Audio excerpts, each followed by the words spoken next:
सर्वप्रथम सर्वांना श्री स्वामी समर्थ. स्वामी महाराजांच्या कृपेने तुमच्या सर्व चांगल्या इच्छा पूर्ण होत ही स्वामींचरणी प्रार्थना करते आणि आजच्या व्हिडिओला सुरुवात करते. तर मंगळवार 12 नोव्हेंबर 2024ला देव उठणी एकादशी म्हणजेच प्रबोधनी एकादशी आलेली आहे. सोन्यासारखा दिवस आहे. याच दिवसापासून चातुर्मास समाप्ती असते. भगवान विष्णू कार्तिक एकादशीला उठतात, जागे होतात. आषाढी एकादशीला देवशयनी एकादशीला क्षीर समुद्रात शेष नागावर भगवान विष्णू झोपी जातात आणि कार्तिक एकादशीला जागे होतात. हे 4-5 महिने भगवान विष्णू झोपी गेलेले असतात. यालाच देव उठणी एकादशी, कार्तिक एकादशीला देव उठणी एकादशी असे म्हणतात. संपूर्ण महाराष्ट्रातच काय, संपूर्ण भारतातून वारकरी लोक पंढरपुरात देवांचे दर्शनास जातात.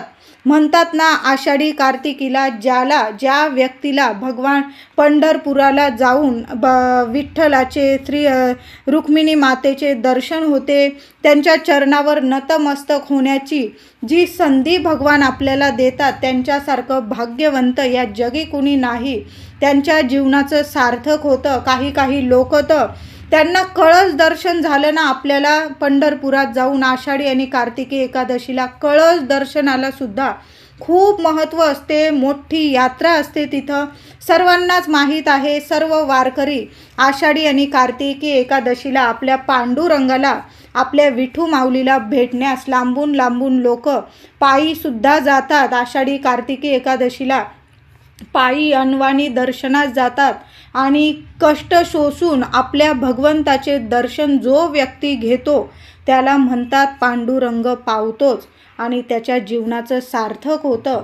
तर आपल्याला पंढरपुरात तर जाऊन आपल्या भगवान विठ्ठलाचं दर्शन घेणं शक्य नसेल तर आपण घरात सुद्धा आषाढी आणि कार्तिकी, आता कार्तिकी एकादशी, देव उठणी एकादशी 12 नोव्हेंबर मंगळवार रोजी आलेली आहे.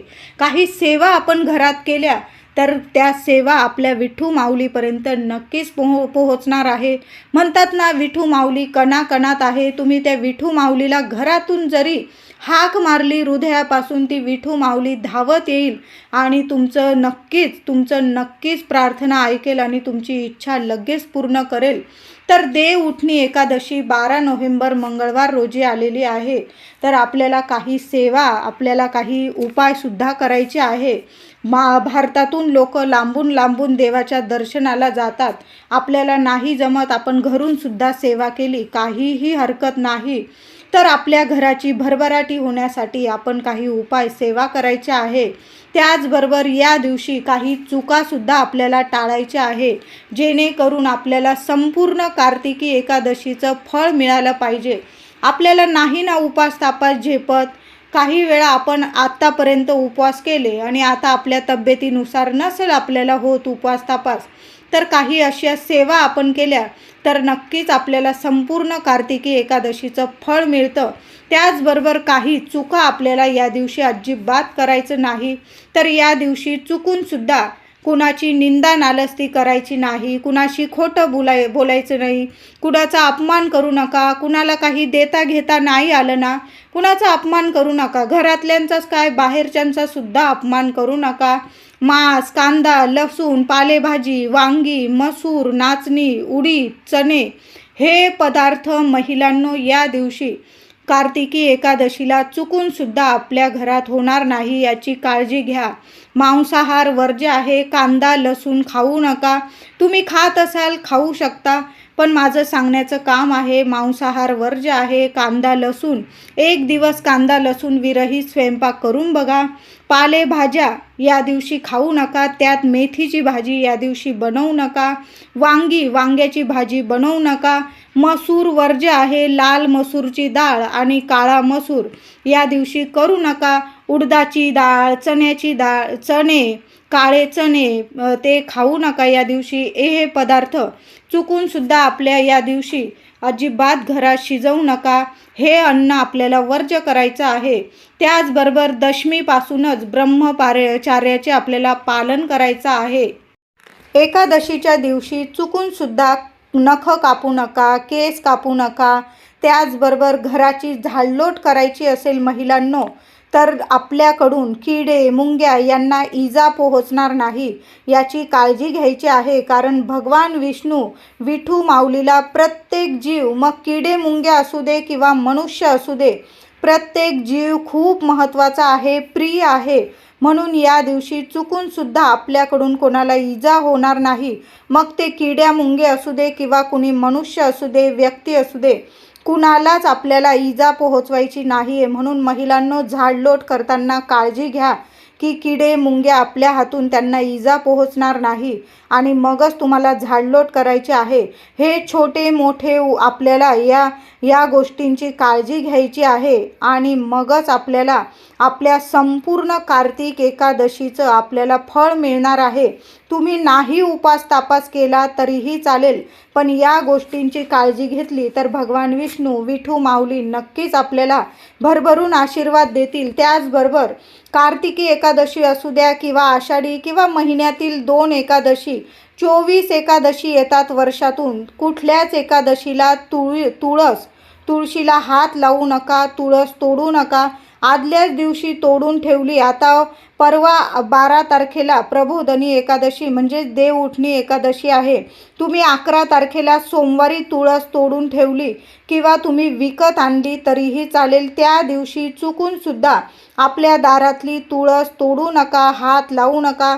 खाली तुळशीच्या खाली कुंडीत पडलेले असतील पाने, तुम्ही धुवून घेतले आणि ते सेवेसाठी भगवान विष्णूंच्या विठू माऊलीच्या सेवेसाठी वापरले तरीही चालेल. तुळस आणि बेलाचं पान कधीच शिळं होत नाही. म्हणून तुम्ही तेच वापरलेलं असेल, देवाला वाहिलेलं असेल, तेच धुवून घेतलं आणि पुन्हा तुम्ही देवांचा मंत्र जपत देवांना वाहिलं, काहीही हरकत नसतं. म्हणून तुळशीला अजिबात हात लावायचा नाही. महिलांनो, तुम्हाला जर तुळस लावायची असेल तर यासारखा सोन्यासारखा दिवस पुन्हा येणे नाही. तुळशीचा विवाह दुसऱ्याच दिवसापासून, द्वादशीपासून सुरू होत आहे. प्रत्येक महिलेच्या घरात तुळस असली तरी पण मी म्हणेल एक तुळशीचं रोप आपल्या घरात नवीन नक्की लावा. सोन्यासारखे दिवस येतील. महिलांनो, नक्की ऐका. एक तुळशीचं रोप मी सुद्धा लावणार आहे. तुम्ही सुद्धा.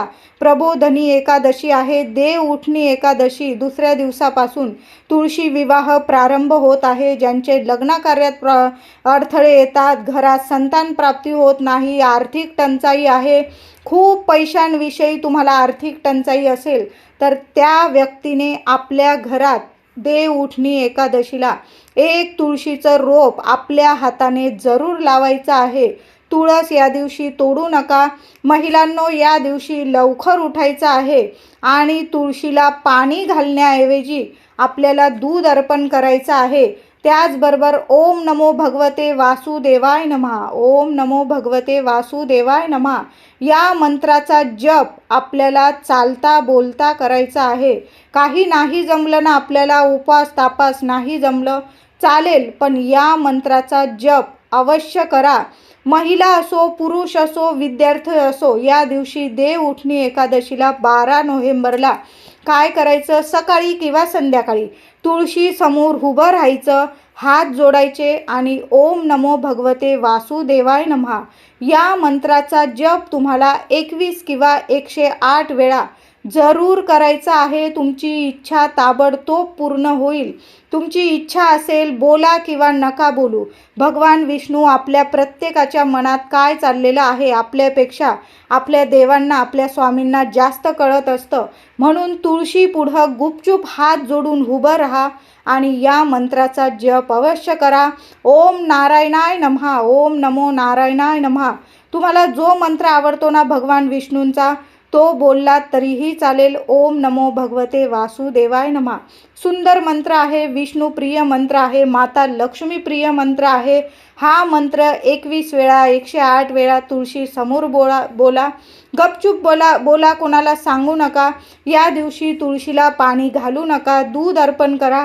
तुम्हाला पाणी घालायचं असेल तर बाळकृष्णाला किंवा आपल्या विठू माऊलीला, तुमच्याकडे विठू माऊलीची मूर्ती असेल, बाळकृष्णाची मूर्ती असेल, अभिषेक घातलेलं पाणी तुम्ही तुळशीला अर्पण करू शकता. पण असंच पाणी घालू नका. मग तुम्ही 2 चमचे गाईचं दूध अर्पण केलं तरीही चालेल. चिमूटभर हळद, महिलांनो, तुळशीला थोडीशी हळद अर्पण करा. या दिवशी सोन्यासारखे दिवस येतील. महिलांनो, या दिवशी लवकर उठायचं आहे. अंघोळीच्या पाण्यात 2 तुळशीची पानं आपल्याला टाकायचीच आहे. प्रत्येकाने अंघोळीच्या पाण्यात चिमूटभर हळद आणि 2 तुळशीची पानं टाकून अंघोळ करा. कितीही संकटात असाल तर नक्कीच संकटमुक्त व्हाल, लगेच मुक्त व्हाल आणि सोन्यासारखं ऐश्वर्य तुमच्या जीवनात नक्कीच प्रदान करतील. श्री हरी विष्णू स्वतः माता लक्ष्मी तुम्हाला ऐश्वर्य प्रदान करेल. या दिवशी अंघोळीनंतर आपल्या घराच्या उंबरठ्याला हळदीचं लेपन करा. मुख्य दार पुसून घ्या. छान हळदीने एक स्वस्तिक काढा. हळदीने स्वस्तिक काढताना स्वस्तिक अवतीभोवती 2-2 रेषा ओढायला विसरू नका. आंब्याची पानं असतील 11 किंवा 21 नीट मोजून घ्या. प्रत्येक पानं स्वच्छ धुवून घ्या, पुसून घ्या. प्रत्येक पानावर हळदीचं बोट लावायचं आहे. विठू माऊलीचं नाव घ्या. प्रत्येक पानावर हळदीचं बोट लावा आणि त्याचं 11 पानांचं किंवा 21 पानांचं झेंडूची फुलं टाकून आपल्या दाराला छान तोरण अवश्य करा. महिलांनो, उपाय हा तुमच्या घरात भरभराट होईल. पैशा अडक्याला कधी कमी राहणार नाही. अखंड लक्ष्मी नारायणांची कृपा राहील तुमच्या घरादारावर. तुमच्या लेकरा बाळांची रात्रंदिवस प्रगती होईल. आंब्याच्या पानांचा हा उपाय जरूर करा. देव उठणी एकादशी आहे. आपले देव, झोपलेले देव आपले भगवान विष्णू देव उठणार आहे. या दिवशी आंब्याचं तोरण प्रत्येकाच्या घराला लावलंच गेलं पाहिजे. 11 किंवा 21 पानांचं तोरण आपल्या घराच्या मुख्य दाराला अवश्य लावा. हळदीचं प्रत्येक पानाला बोट लावायला विसरू नका. या दिवशी तुमच्या घरात भगवान विष्णूंची, बाळकृष्णाची, विठू माऊलीची, रुक्मिणी मातेची मूर्ती असेल, पंचामृताने किंवा गाईच्या कच्च्या दुधाने अभिषेक घाला. थोडीशी केशर असेल, केशर नसेल, दुधात किंवा पाण्यात थोडीशी चिमूटभर हळद टाका. त्या पाण्याने हळद कुंकू टाकून त्या पाण्याने अभिषेक घाला. नंतर स्वच्छ पाण्याने अभिषेक घाला. मूर्ती स्वच्छ पुसून देवघरात स्थापन करा. पिवळी फुलं, पिवळी मिठाई की 2 केळं आपल्या भगवान विष्णूंना, विठू माऊलीला नैवेद्यात जरूर दाखवा. आणि त्या नैवेद्यावर तो नैवेद्य केव्हा पूर्ण होईल, जेव्हा आपण विठू माऊली समोर त्या नैवेद्यावर 2 तुळशी पत्र ठेवू, तेव्हाच आपला नैवेद्य पूर्ण होणार आहे. या दिवशी भगवान विष्णूंना, विठू माऊलीला तुमच्याकडं जेवढी तुळशी पत्र असेल ना, विष्णू सहस्त्र नामावली पठण करत किंवा ऐकत, नाहीतर ओम नमो भगवते वासुदेवाय नमः मंत्र जपत जायचा आणि 1-1 तुळशी पत्र अर्पण करत जायचं. जेवढे असतील, 1 तुळशी पत्र असू दे किंवा 1001 तुळशी पत्र असू दे, तेवढी तुळशी पत्र आपल्या विठू माऊलीच्या चरणी, आपल्या श्री हरी विष्णूंच्या चरणी जरूर व्हा. 2 जरी तुळशी पत्र असतील तुमच्याकडं, विठू माऊलीच्या चरणी अवश्य व्हा. मनातली इच्छा बोलून घ्या आणि अर्पण करायचे आहे. खूप सुंदर अनुभव येईल. 24 तासाच्या आत तुमची प्रत्येक इच्छा नक्कीच पूर्ण होईल. तुळशी मातेची पण छान पूजा करा, विधिवत पूजा करा. दोन्ही वेळेला तुळशीजवळ तुपाचा दिवा लावा. हळदी, कुंकू, फुलं, अक्षता वाहून तुळशीची पूजा करा. भगवान विष्णूंची छान पूजा करा. केळीचा नैवेद्य जरूर दाखवायचा आहे. केळीच्या नैवेद्याला खूप महत्त्व आहे आणि नैवेद्य तेव्हाच पूर्ण होतो जेव्हा आपण त्यावर तुळशीपत्र अर्पण करतो. भगवान विष्णूंचा कोणताही नैवेद्य तुळशीशिवाय अपूर्ण आहे. चुकूनसुद्धा या दिवशी गणपती बाप्पाला किंवा इतर देवी देवतांना तुळस अर्पण करू नका. फक्त भगवान विष्णू, विठू माऊलीलाच तुळस अर्पण करायची आहे. या दिवशी तुम्ही मंदिरात गेला तिथंसुद्धा सेवा करा. व्यंकटेश स्तोत्र, श्री विष्णू सहस्त्र नामावली या दिवशी आपल्या घरात पठण नक्की करा. मंगळवारी कार्तिकी एकादशीला म्हणजे देवउठणी एकादशीला घरात किंवा मंदिरात विठू माऊलीची सेवा अवश्य करा. तुमची मुलं त्रास देत असतील, खूप रागीट असतील, त्यांना लगेच राग येतो, ऐकत नसतील, अभ्यासात म्हणजे जास्त प्रगती होत नसेल त्यांची, तर आईने काय करायचं, विठू माऊलीच्या चरणी आपल्याला तुळस अर्पण करायची आहे. मग तुमच्याकडं कितीही तुळस असू दे, 1 तुळशीचं पान असू दे किंवा अगदी 21 तुळशीची पानं, 101 तुळशीची पानं विठू माऊलीच्या चरणी अर्पण करायची आहे. आणि मंदिरात ही सेवा केली तर मंदिरातून घरी येताना त्यातील 2-3 पानं घरी घेऊन यायची आहे आणि मुलांना प्रसाद स्वरूप खायला द्यायची आहे. त्यातील एखादं पान तुम्ही खा, पती देवांना द्या. तुमची 1 मुलं असू दे, 2 मुलं असू दे, त्यातील 2-2 पानं तरी मुलांना चावून खायला अवश्य लावायची आहे. खूप सुंदर अनुभव येईल महिलांनो. मुलं ऐकत नाही तर विठू माऊली त्यांची नक्कीच प्रगती करेल. जोरदार प्रगती होईल मुलांची अभ्यासात, प्रत्येक क्षेत्रात. मूल लहान असो किंवा मोठं, प्रत्येक आईने विठू माऊलीच्या चरणी अर्पण केलेली तुळशीची 2 पानं तरी आपल्या लेकरा बाळांना खायला प्रसाद स्वरूप जरूर द्यायचे आहे. खूप छान अनुभव येईल. त्याचबरोबर ज्यांचे लग्न कार्य जुळत नाही त्यांनी काय करायचं आहे, मुलगा असू दे मुलगी असू दे. आता मुलं जर घरी नसेल, नोकरीनिमित्त बाहेरगावी परदेशात राहत असेल, आईवडिलांनी हा उपाय केला तरीही चालेल. घरात करा किंवा मंदिरात. थोडीशी तुळस घ्यायची, त्यावर चिमूटभर हळद टाकायची आणि विठू माऊलीच्या चरणी तुमची जी इच्छा असेल, मुलांबद्दल लग्न ठरू दे, लवकर लग्न ठरू दे अशी इच्छा बोलून योग्य ठिकाणी योग्य मुलाशी किंवा योग्य मुलीशी माझ्या लेकराचं लग्न ठरू दे आणि निर्विघ्नपणे लग्न होऊन जाऊ दे, सर्व कसं सोन्यासारखा त्यांचा संसार होऊ दे, असं बोलून विठू माऊलीच्या चरणी तुळस अर्पण करायची आहे हळद ठेवून. मग ती तुळस तिथंच राहू द्या. त्यातील 1 तुळशीचं पान तुम्हाला उचलून घ्यायचं आहे आणि ते तुळशीचं पान नीट सांभाळून ठेवा. मुलगा येऊ मुलगी येऊ, घरी आल्यानंतर त्यांना प्रसाद स्वरूप खायला द्यायचं आहे.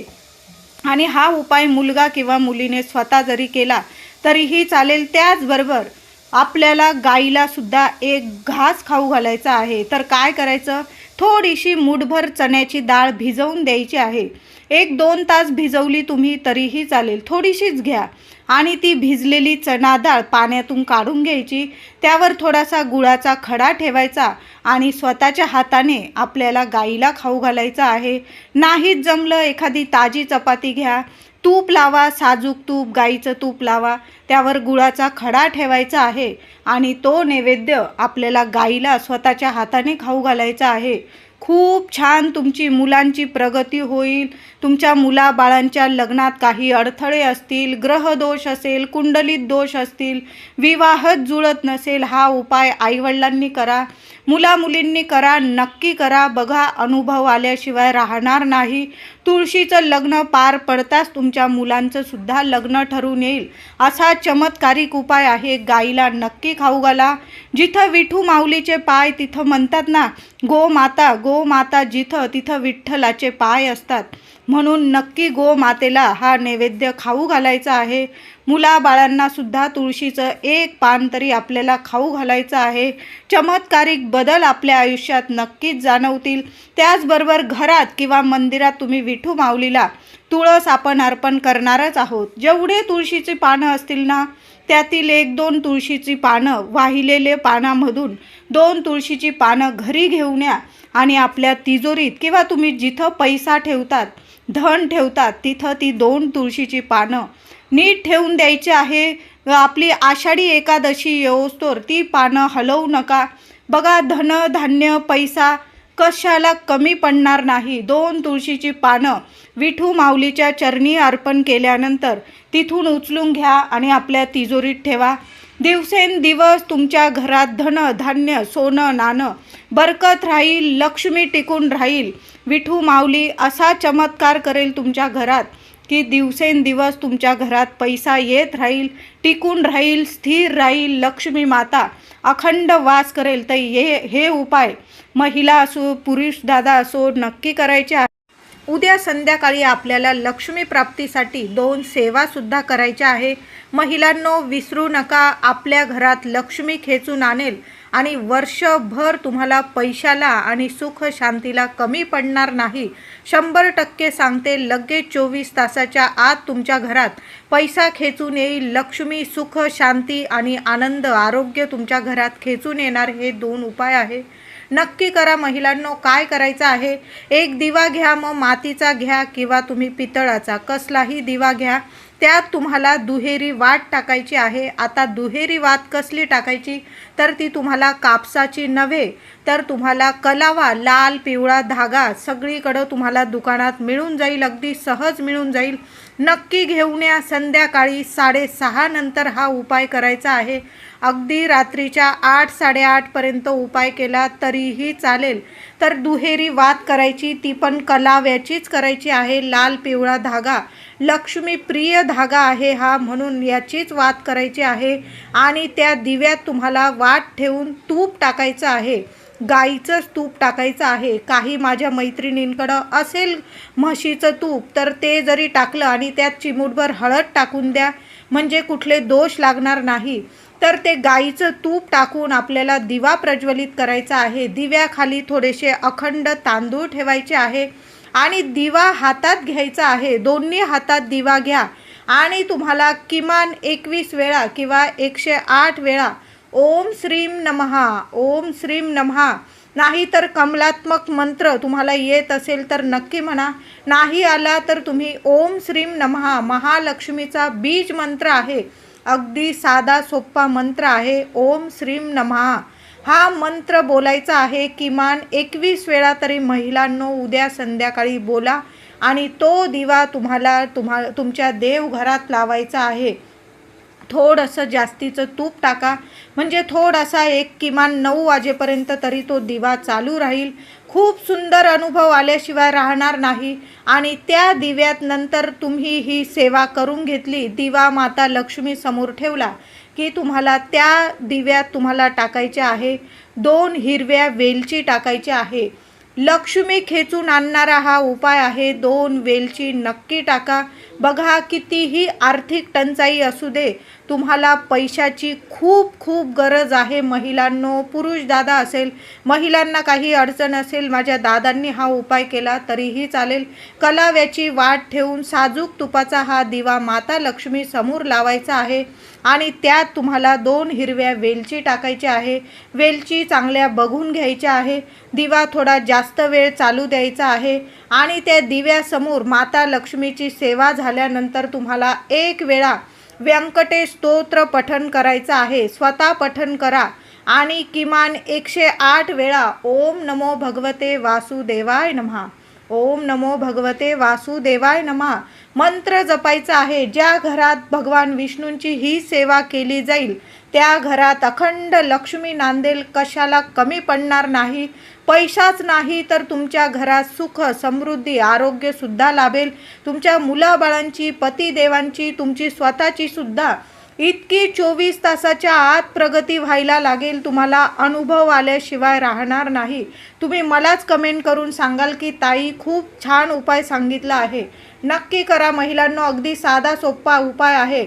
आणि दिव्याखाली थोडेसे तांदूळ नक्की ठेवा. दुसऱ्या दिवशी ते तांदूळ पक्ष्यांना घालून दिले तरीही चालेल. आता दुसरा उपाय, उद्या संध्याकाळी सर्व माझ्या मैत्रिणींनी कापूर सोबत जाळायची आहे एक वस्तू. तर कापूर तुम्हाला भीमसेन कापूर घ्यायचा आहे. आता भीमसेन नाही, उपाय थांबवू नका. संध्याकाळी तुम्ही 8-9 वाजेपर्यंत हा उपाय केला तरीही चालेल. एक कापूर ठेवायचं तुम्ही ज्यात रोज नेहमी कापूर जाळता त्या भांड्यात तुम्हाला अख्खे तांदूळ ठेवायचे आहे. हो, अख्ख्या तांदूळावरच तुम्हाला लक्ष्मी खेचून आणणारा हा उपाय आहे. अख्ख्या तांदूळावर चांगल्या 5 वड्या कापूरच्या ठेवा आणि कापूर जाळायचा आहे. त्यावर तुम्हाला फक्त 2 लवंग, फुलाच्या चांगल्या बघून 2 लवंग त्यावर जाळायचे आहे. तुम्हाला देवाला ओवाळून घ्यायचा आहे आणि तो संपूर्ण कापूर आपल्या घरात फिरवून द्यायचा आहे. दारं खिडक्या उघड्या ठेवायच्या आहे. तुमच्या घरात लक्ष्मी खेचून आणेल आणि जी काही नकारात्मकता आहे ती कायमची दूर करणारा हा उपाय आहे. सुंदर अनुभव येईल म्हणून हा कापूरचा पण उपाय करा आणि जो दिवा मी तुम्हाला सांगितला आहे नक्की प्रज्वलित करा. व्हिडिओ आवडला असेल लाईक करा, शेअर करा, चॅनलला कृपया सबस्क्राईब करा. धन्यवाद.